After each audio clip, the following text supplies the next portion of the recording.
சும்மா தானே நிக்கணும். வேணாம் சூலி, சும்மா நின்னா நல்லா இருக்காது.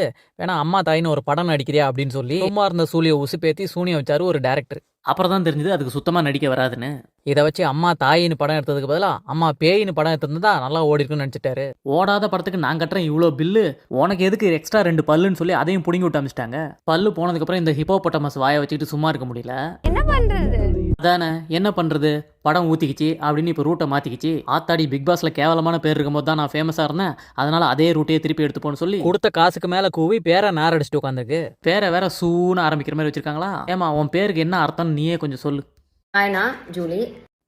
கேட்டுக்கிட்டீங்களா? ஆயினா ஜூலியா, அதான் இப்படி நாருது. வேலூர் பரப்புரை பார்த்தேன். யார் வேலு? உங்கள் பக்கத்து வீட்டுக்காரரா?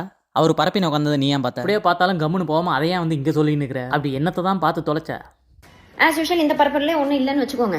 நாங்கள் ஏன் வச்சுக்கணும்? உன் புருஷன் தான் வச்சுக்கணும். இங்கே பரப்புனதில் ஒன்றும் இல்லைன்னா வேற யாராவது பரப்புனதை போய் பாரு.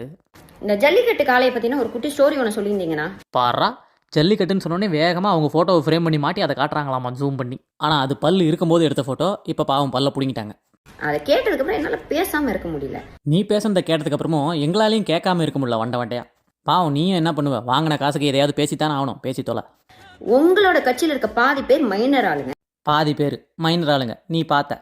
ஆமாம், எல்லா மைனர் ஆளுங்களுக்கும் அன்றாயிரத்தை வச்சு போட்டு இவங்க தான் ஆயா வேலை பார்த்தாங்க. அதனால நல்லா தெரியும் உங்களுக்கு. ஏதாச்சும் ஒன்று கணக்கு ஆயிடுச்சுன்னா என்ன பண்ணுறது? அது என்ன ஒன்று கணக்கு?